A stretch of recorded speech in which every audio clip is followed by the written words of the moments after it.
আরও চড়েছে কাঁচামরিচ, সবজি থেকে তেল, ডাল, ডিম সহ প্রায় সব নিত্যপণ্যের দাম। ইলিশ মধ্যবিত্তের নাগালের বাইরে।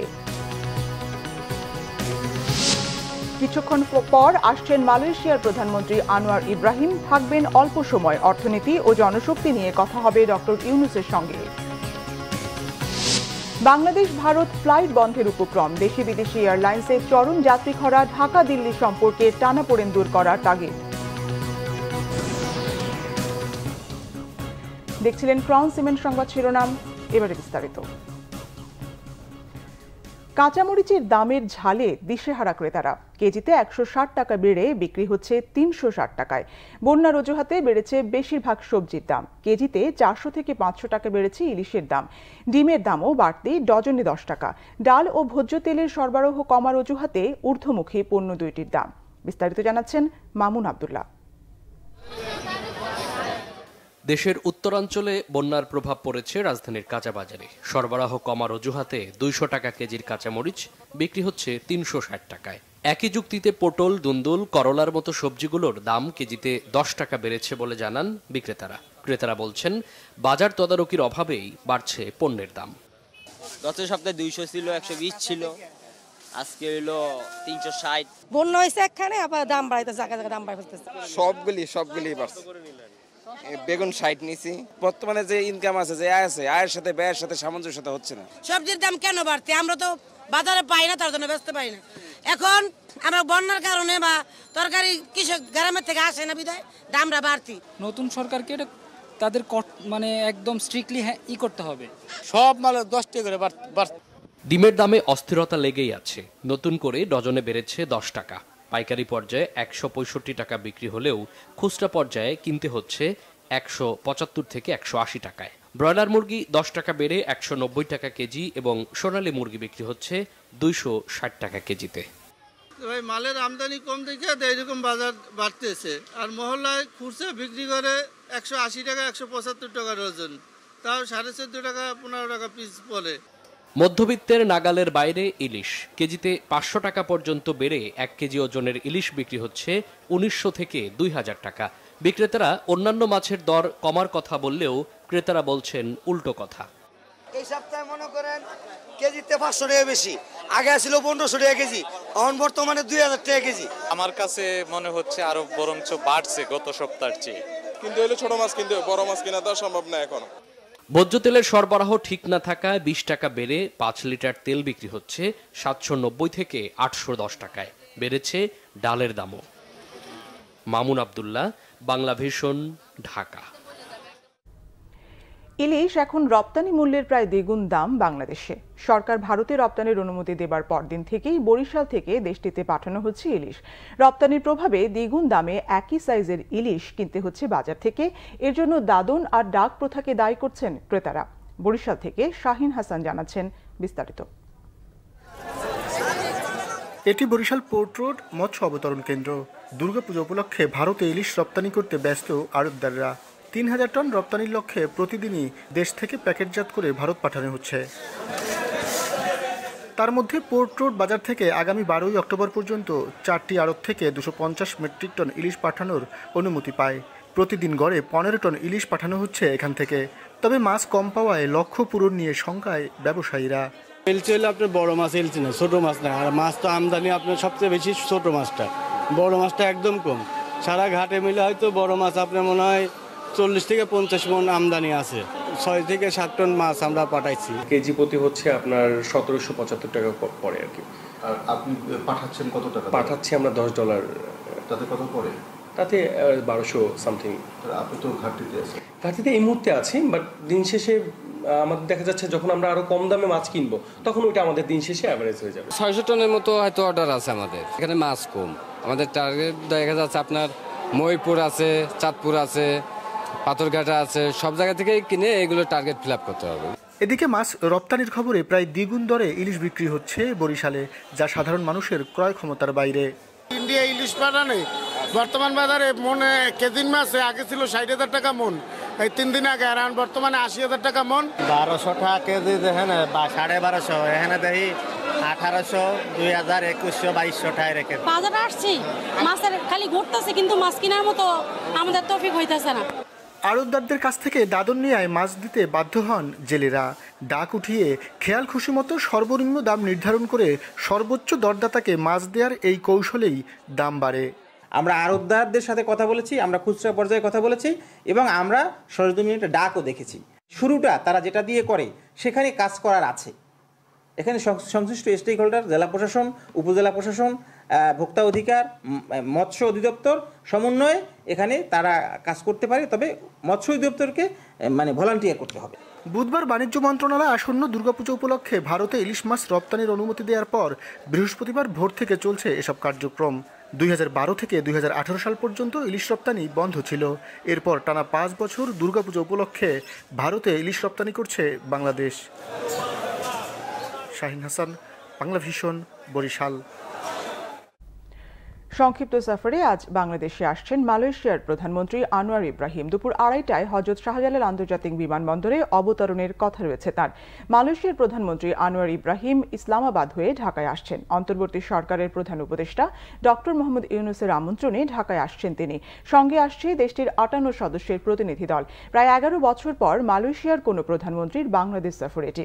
মালয়েশিয়ার প্রধানমন্ত্রী আনোয়ার ইব্রাহিমকে বিমানবন্দরে আনুষ্ঠানিকতা শেষে আনুষ্ঠানিক মোটর শোভাযাত্রা সহ হোটেল ইন্টারকন্টিনেন্টালে নেওয়া হবে। সেখানে তার সঙ্গে বৈঠক করবেন প্রধান উপদেষ্টা ডক্টর মোহাম্মদ ইউনূস। এ সময় সমসাময়িক রাজনীতি, অর্থনীতি এবং শ্রমবাজার ইস্যুতে আলোচনা হতে পারে। মাত্র কয়েক ঘন্টার সফর শেষে আজই নিজ দেশে ফিরবেন আনোয়ার ইব্রাহিম। সক্রিয় মৌসুমি বায়ুর প্রভাবে আরও 3-4 দিন রাজধানী সহ সারা দেশে থেমে থেমে বৃষ্টিপাতের সম্ভাবনার কথা জানিয়েছে আবহাওয়া অধিদপ্তর। সংস্থাটি জানায়, মৌসুমি বায়ু বাংলাদেশ থেকে বিদায় নিচ্ছে। এ সময় মৌসুমি বায়ু শক্তিশালী আচরণ করে এবং প্রচুর বৃষ্টি ঝরায়। চলতি সপ্তাহের মধ্যেই মৌসুমি বায়ু বিদায় নেওয়ার পর দেশের বিভিন্ন স্থানে রাতের তাপমাত্রা কমতে শুরু করলে শীত শীত অনুভূতি হতে পারে। এদিকে শুক্রবার সকাল 6টা থেকে 9টা পর্যন্ত টাঙ্গাইলে 130 মিলিমিটার বৃষ্টির রেকর্ড করা হয়েছে বলে জানিয়েছেন আবহাওয়াবিদ মোহাম্মদ বজলুর রশিদ। এছাড়া গেল 24 ঘন্টায় সারা দেশে 78 মিলিমিটার বৃষ্টির রেকর্ডের কথাও জানান তিনি।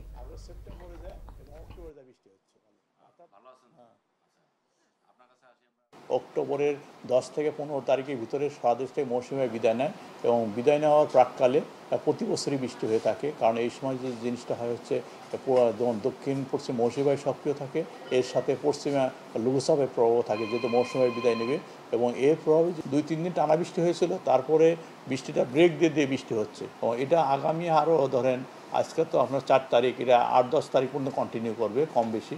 তবে টানা ওই রকম অতি ভারী বর্ষণ না হলে অনেক জায়গায় ভারী বর্ষণ হবে। যেমন আজকে সকালে আপনার ওই সিলেটে বৃষ্টি হয়েছে এবং সবচেয়ে বেশি বৃষ্টি হয়েছে আপনার টাঙ্গাইলে 3 ঘন্টায় 130 মিলিমিটার বৃষ্টি হয়েছে। যাত্রী সংকটে বন্ধের উপক্রম বাংলাদেশ ভারত ফ্লাইট চলাচল। ভারত ভিসা কার্যক্রম সীমিত করায় চরম যাত্রী খরায় পড়েছে দেশি বিদেশি এয়ারলাইন্সগুলো। ঢাকা কলকাতার রুটে বিমান চলাচল বন্ধ রেখেছে নভোএয়ার। ইউএস বাংলাও গুটিয়েছে চট্টগ্রাম কলকাতা রুটের ফ্লাইট। ধারণ ক্ষমতার 50% যাত্রীও না পেয়ে অন্য রুটে ফ্লাইট নেমেছে অর্ধেকে। এই ধারা চলতে থাকলে শিগগিরই 2 দেশের আকাশপথের যোগাযোগ বন্ধের শঙ্কা এয়ারলাইন্সগুলোর। জিয়াউল হক সবুজের রিপোর্ট। মাস দুয়েক আগেও প্রায় 100% যাত্রী নিয়ে ভারতের উদ্দেশ্যে ঢাকা ছেড়ে গেছে বেশিরভাগ ফ্লাইট, কিন্তু সেই চিত্র পাল্টে গেছে 5 আগস্টের পর। ভারত নামমাত্র মেডিকেল ভিসা ইস্যু করলেও পর্যটন সহ অন্য ভিসা বন্ধ রাখায় ফ্লাইট অর্ধেকে নামিয়ে এনেছে দেশি বিদেশি 6টি এয়ারলাইন্স। টোটালি আমরা ফ্লাইট অপারেট করতাম 32টা। ঢাকা কলকাতা ছিল উইকলি 14টা, চিটাং কলকাতা 7টা এবং ঢাকা থেকে চেন্নাই ছিল 11টা ফ্লাইট। নাওয়েডেজ ভিসা জটিলতার জন্য আমরা এখন ঢাকা থেকে কলকাতা অপারেট করছি 6টা flight. Chittagong Kolkata totally suspended এবং ঢাকা চেন্নাইতে আমরা 6টা ফ্লাইট অপারেট করছি। নিয়ারলি 50 to 60% লোড ফ্যাক্টর নিয়ে আমাদেরকে অপারেট করতে হচ্ছে। বাট ভিসা যত আমি বলবো যে সমস্যাটা যদি এখনও জীবিত থাকে তাহলে আমি বলবো যে সংখ্যাটা আরও কমে যাওয়ার একটা সম্ভাবনা আছে। যাত্রী সংকটে 16 সেপ্টেম্বর থেকে ঢাকা কলকাতা রুটের পাখা গুটিয়ে রেখেছে নভোএয়ার। ভিসা জটিলতা শিগগিরই দূর না হলে বাংলাদেশ থেকে কলকাতা, চেন্নাই ও দিল্লি সহ অন্য রুটের ফ্লাইটও বন্ধের শঙ্কা তাদের। লোকজন ভিসা পাচ্ছে না, তো ভিসা পাচ্ছে না, ন্যাচারালি ট্রাভেল ড্রপ করে গেছে 80%-এর উপর। 25-30% হলো প্যাসেঞ্জার মুভ হচ্ছে জাস্ট জুলাইয়ের আগের তুলনায়। তো সেই ক্ষেত্রে তো মানে এত বেশি লস, যেটা এই লস দিয়ে ফ্লাইট চালানোর কোনো মানে হয় না, সেই জন্য আমরা কলকাতা ফ্লাইটটা বন্ধ করে দিয়েছি। আকাশপথের যোগাযোগ স্বাভাবিক করতে বাংলাদেশ ভারত সম্পর্কের টানাপোড়েন দূর করার জোর তাগিদ এয়ারলাইন্সগুলোর। জিয়াউল হক সবুজ, বাংলা ভিশন, ঢাকা। ফেনীতে বৈষম্য বিরোধী আন্দোলনে ছাত্র জনতার উপর গুলিবর্ষণে মাহবুবুল হাসান মাসুম হত্যা মামলার পলাতক আসামি যুবলীগ নেতা মুরাদকে গ্রেফতার করেছে র্যাব। মিয়ার বাজার এলাকা থেকে গেল রাতে তাকে গ্রেফতার করা হয়। র্যাব জানায়, ফেনী মডেল থানায় সকালে আসামি মুরাদকে হস্তান্তর করা হয়েছে। দেশব্যাপী বৈষম্য বিরোধী ছাত্র জনতার আন্দোলনের সময় 4 অগাস্ট দুষ্কৃতিকারীদের গুলি ও মারধরে গুরুতর আহত হন মাহবুবুল। সে সময় ছাত্র জনতা তাকে উদ্ধার করে প্রথমে ফেনী সদর হাসপাতালে ও পরে উন্নত চিকিৎসার জন্য চট্টগ্রাম মেডিকেল কলেজ হাসপাতালে নিয়ে যায়। চিকিৎসাধীন অবস্থায় 7 অগাস্ট মৃত্যু হয় মাহবুবুল হাসান মাসুমের। পরবর্তীতে নিহত মাসুমের ভাই বাদী হয়ে ফেনী মডেল থানায় 162 জনের নাম উল্লেখ করে মামলা করেন। দুর্বৃত্তের ছোড়া অ্যাসিড দমাতে পারেনি সাতক্ষীরার দগ্ধদের। জীবনযুদ্ধে জয়ী হয়ে তৈরি করেছেন নতুন ধারা। স্বাবলম্বী হয়ে সমাজের মূল স্রোতের সাথে নিজেদের প্রতিষ্ঠিত করেছেন অনেকে। সাতক্ষীরা প্রতিনিধি আসাদুজ্জামান আসাদের তথ্যছবিতে ডেস্ক রিপোর্ট। অন্ধকার কাটিয়ে স্বাভাবিক জীবনযাপনে ফিরেছে সাতক্ষীরার এসিড দগ্ধ সংগ্রামী নারীরা। একসময় নিজেদের আড়াল করে রাখলেও নানা ব্যবসায়িক উদ্যোগের সুবাদে তারা এখন অনেকের জন্যই দৃষ্টান্ত। এসিড সন্ত্রাসের শিকার সাতক্ষীরায় 116 নারী, 34 পুরুষ ও 14 শিশু। তাদের 80 জন নারী পুরুষ বিভিন্ন বেসরকারি প্রতিষ্ঠানের সহযোগিতায় এখন স্বাবলম্বী। কিছু সহযোগিতা করি টুকটাক করি আমি এখন নিজের পায়ে নিজে দাঁড়িয়ে এখন ব্যবসা বাণিজ্য করে খাচ্ছি।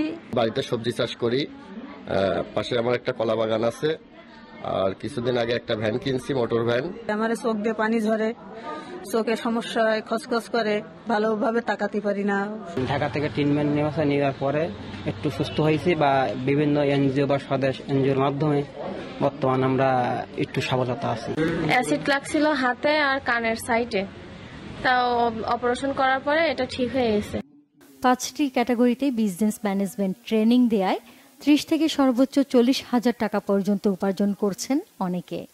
তো আমরা চেষ্টা করছি তাদেরকে বিভিন্ন ট্রেনিং এর মাধ্যমে সমাজের মূলধারায় ফিরিয়ে আনতে, সেজন্য তাদেরকে উদ্যোক্তা বানাচ্ছি এবং আমরা এখানে 5টা ক্যাটাগরিতে তাদেরকে ট্রেনিং দিয়েছি, তাদেরকে বিজনেস ম্যানেজমেন্ট ট্রেনিং দিয়েছি এবং সাতক্ষীরা অঞ্চলে 80 জন এসিড সার্ভাইভার তারা বিভিন্ন কাজের মাধ্যমে রোজগার করছে। এসিড দগ্ধদের জীবন সংগ্রামটা একটু আলাদা। বড় অসুবিধা, তারা রোদে কাজ করতে পারেন না। তারা আজকে সফলভাবে ঘুরে দাঁড়ানোর চেষ্টা করছে এবং অনেকে ইতিমধ্যেই তাদের জীবন জীবিকা এখান থেকেই হচ্ছে এবং তারা সংসারে কন্ট্রিবিউশন করতে পারছে। সবচেয়ে বড় কথা যেটা, এদের উপরে একটা সামাজিক ঘৃণা ছিল, সেই ঘৃণা তারা কিন্তু কাটিয়ে উঠতে পেরেছে। সরকারি বেসরকারি সম্মিলিত উদ্যোগে দেশে অ্যাসিড হামলার হার কমেছে। Bangla vision news desk. সংবাদ শেষ করব ক্রাউন সিমেন্ট শিরোনামগুলো আরেকবার জানিয়ে। আরও চড়েছে কাঁচামরিচ, সবজি থেকে তেল, ডাল, ডিম সহ প্রায় সব নিত্যপণ্যের দাম। ইলিশ মধ্যবিত্তের নাগালের বাইরে। সংক্ষিপ্ত সফরে ঢাকায় মালয়েশিয়ার প্রধানমন্ত্রী আনোয়ার ইব্রাহিম। অর্থনীতি ও জনশক্তি নিয়ে কথা হবে ডক্টর ইউনূসের সঙ্গে। বাংলাদেশ ভারত ফ্লাইট বন্ধের উপক্রম। দেশি বিদেশি এয়ারলাইন্সের চরম যাত্রী খরা। ঢাকা দিল্লির সম্পর্কে টানাপোড়েন দূর করার তাগিদ। এ ছিল এখনকার মতো। পরের সংবাদ বিকেল 4টায়। এর আগে 3টায় নিউজ টপ 10। এছাড়া বাংলা ভিশন সংবাদ ও সংবাদ সংশ্লিষ্ট অনুষ্ঠান দেখতে ভিজিট করুন www.bvnews24.com ও facebook.com/banglavishannews এবং সাবস্ক্রাইব করুন youtube.com/banglavishannews। ধন্যবাদ।